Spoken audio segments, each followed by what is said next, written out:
Hmm, pabili po! Ano ba yun natutulog? Ano ba yun? Soft drinks nga po, tapos paki-plastic po. Ito po yung bayad. Soft drinks. Wait lang. Teka lang teka lang.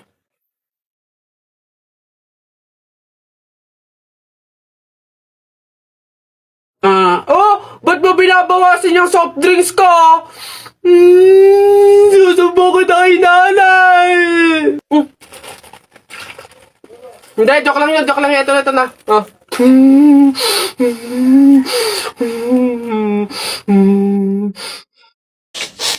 Flip top ka ng flip top, wala ka namang laptop. Eto piso, pabili ng lollipop! Don't touch me, kamay mong madumi. Wash muna bago touch me! Wala, talo. Yun lang, sabihin mo sa nanay mo, break na kami. Nakita ko ang panty niya ganong kalaki! Wala, sa langit may anghel, sa lupa may shell. Tignan mo ang tatay mo kalbo, nagjejel! Wala, talo! Short mo dilaw, brief mo dilaw. Tignan mo ang lola mo, pati ay lawlaw! Ano ha, sa talo, wala. Ba't dinamay mo yung pamilya ko? Puro pamilya ko yung sinasabi mo sa akin. Wala naman na pag-usapan na kasama yung mga pamilya. Yabang mo panapok. O sige, yabang mo, sa talo ka naman sige. Uy, pre, may nag-aaway Ano yan? Salita pa kayo ng salita, isuntukan na lang para malaman. Sige nga, pass, pass. Pass. Pass din. Fight! Hawakan mo nga sa tenga. Hawak tenga lang pala duwag naman yun Nasubukan na kay Papa. Nay! Parang masaya ang anak ko excited na po ako sa Biyernes kasi year-end party na daw po namin anak, parang hindi ko ata alam yun Nay, siya nga pala, kailangan daw po namin ng pangregalo sa kaklase namin, tapos po 250 pesos para po sa pagkain. Ang laki naman ata, anak.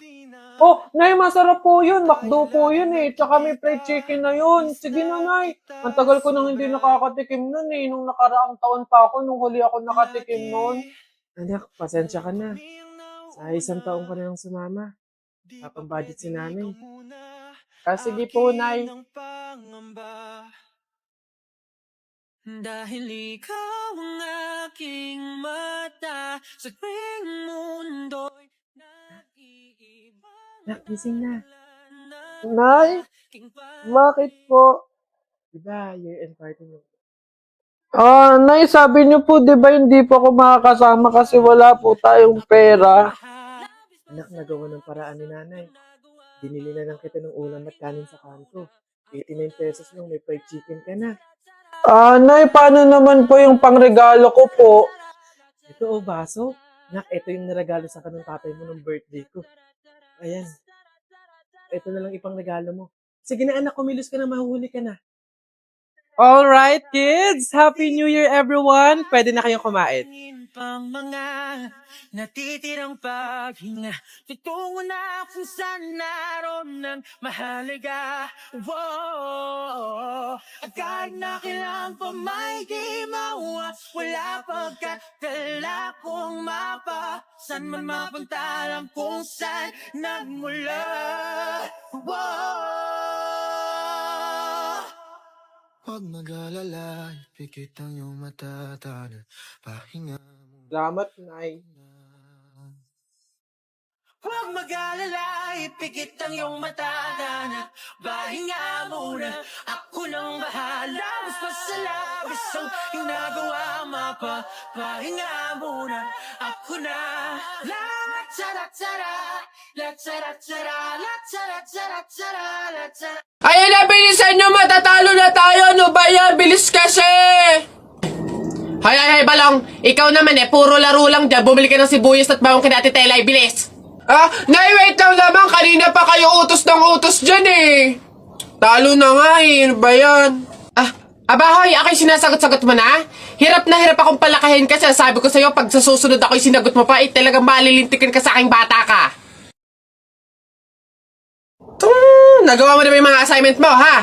Yung kwarto, nalinis mo na ba? Sabi ko sa'yo. Tsaka nga pala yung pinggan, ha? Niligpitan mo na ba? Sabi ko, Hoy! Ako talagang bata kay ginigigil mo, ha? Ba't hindi ka umimik dyan? Sabi niyo po huwag kayong sasagutin. Gulo niyo din, eh.